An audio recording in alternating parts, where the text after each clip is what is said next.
বক্তব্য করে, শ্রদ্ধা ছাড়া কথা বলে এই সংসদে দাঁড়িয়ে তাদের বিরুদ্ধে আমরা একটি সিদ্ধান্ত এই সংসদে দাঁড়িয়ে নিতে চাই। জাতির পিতাকে নিয়ে কোনো তর্ক করার অবকাশ নাই।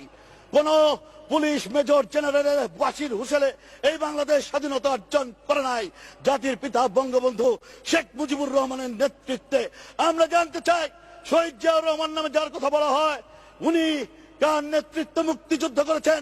শহীদ জিয়াউর রহমান সাহেবকে 1971 সালে এই বিএনপির নেতাকর্মীরা চিনতেন কিনা, এই বাংলার মানুষ চিনতেন কিনা, আমার এই প্রশ্ন বিরোধী দলের বন্ধুদের কাছে রাখতে চাই। এই জিয়াউর রহমানের জন্ম কিভাবে হলো? 1975 সালে জাতির পিতার হত্যাকাণ্ডের অন্যতম মাস্টার মাইন্ড ওই খুনি মুশতাক জিয়াউর রহমানরা এই বাংলাদেশে ক্যান্টনমেন্টে বসে ওই অবৈধ শাসক সামরিক জান্তা একসাথে রাষ্ট্রপতি হেনা ভোটে